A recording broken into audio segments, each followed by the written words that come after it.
So I was recently at a women's empowerment retreat, and some of what I experienced wasn't so empowering.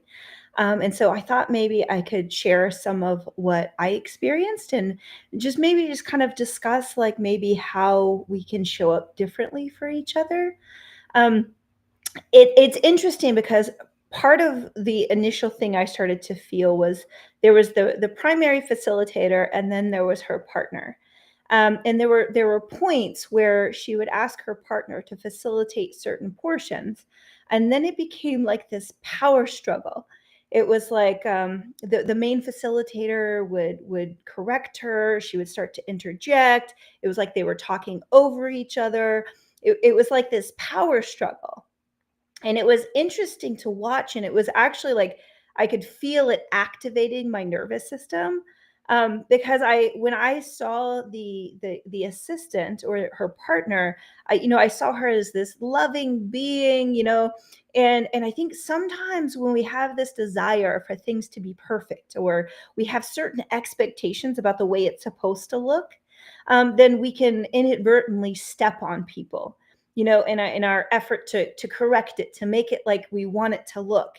And in this case, like it felt, and I use violence in a different way. Like violence to me, like if you talk about nonviolent communication, it can be verbal or nonverbal, but it's anything that feels like an attack on your system. And as I was watching this dynamic happen, it felt very violent towards my system because it felt like, the person wasn't really giving this person the space just to be who they were and to facilitate the beautiful way that they would facilitate. Um, so that was the first thing that my system noticed.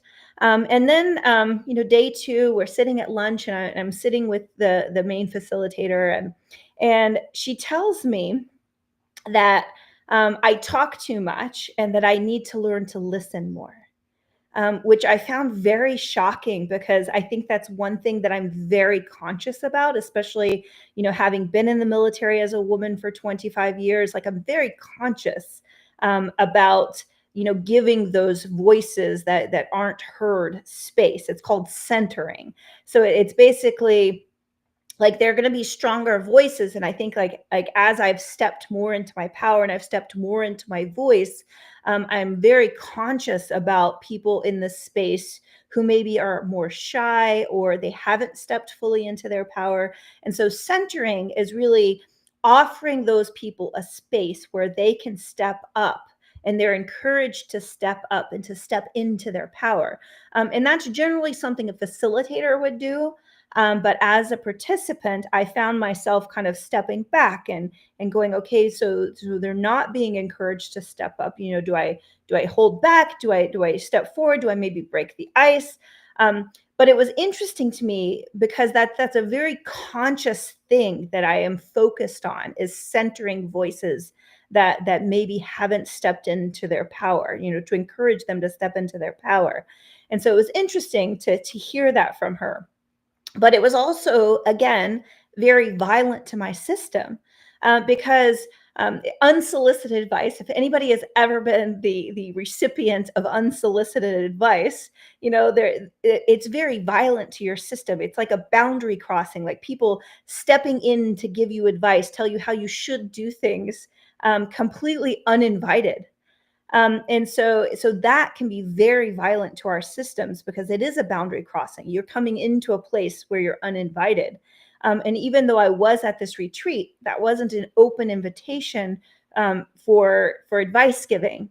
You still would ask permission. Hey, this is what I've noticed. Are you open to some feedback? Or are you open to some coaching or some mentoring?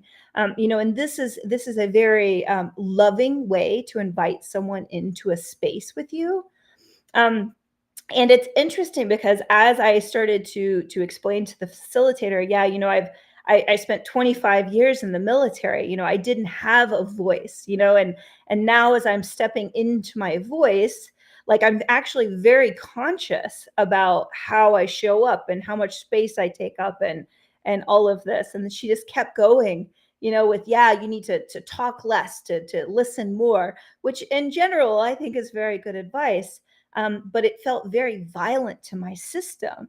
And as I started to sit back and I started to evaluate, okay, what's going on here? Like I don't understand why I'm being given this advice.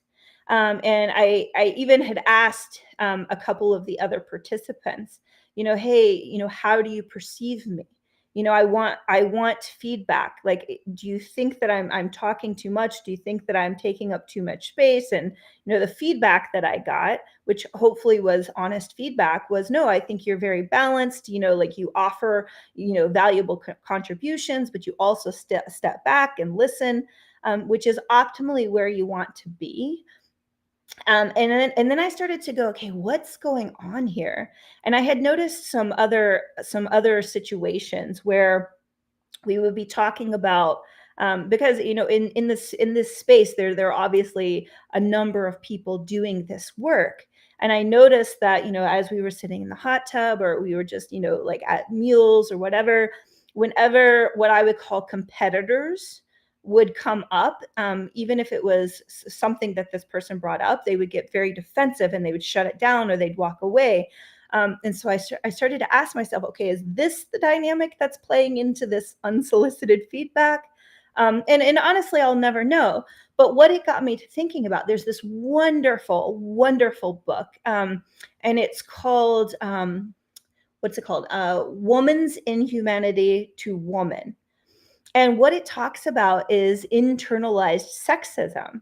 And it's basically where and it talked about more extreme examples too, like where there are like honor killings, and where like mother-in-laws in certain countries will like literally set their daughter-in-laws on fire and that sort of thing. So more violent, extreme examples.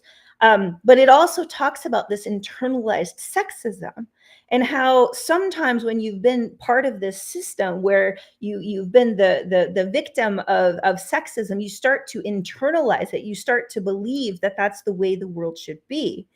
And the way it comes out, it is often a lot of shoulds. Like, you should behave this way, I should behave that way, and it's what we've internalized, but it may not necessarily be the way that we should there's my should the way we could be showing up in the world in a more empowered way. And in this example, the way it came out was, you should be talking less, you should be listening more. And my initial reaction was, this is the way that I have been treated most of my adult life. I came into the military at 18. I was literally told by bosses, shut your mouth, stop talking. My voice was not valued as a woman in the military and as a woman in military police. And I think sometimes we can start to take that on. Like, okay, maybe I need to talk less. Maybe this is the way a woman should behave. And what I'm inviting you to do is to look at your shoulds, whether it's to yourself or to other people. Like, what shoulds am I imposing on people in my life? And I won't even limit this to women, because we do it to men too. Like, a man should behave this way, or like I should behave this way, or you should be. And in therapy, we always say, don't should on yourself, because it's rarely ever beneficial to anyone involved. And so what I'm asking you to do is to look at your shoulds. Where am I shoulding myself? Where am I shoulding other people? And is this in alignment? And this is for you to look at, is this something that I want to live into in my life? Is this a role that I want to take on? Is this a role that is in alignment with who I am and my truth? And then I would just invite you, if you're shooting on other people, to maybe turn more of your focus inward. Because I think we spend a lot of time policing other people. And they say, let ye without sin cast the first stone, or clean your house before you start judging other people's houses. And I know that my house is dirty, and so, like, I have enough of my own work to do. um, But this is the invitation today. Look at your shoulds. Am I shoulding on myself? Am I shoulding on other people? What would be the most empowering thing for my life? And where have I maybe internalized some of this sexism, or whatever ism that you have internalized? But yeah, so this is where I want to get back to choosing love, choosing empowerment,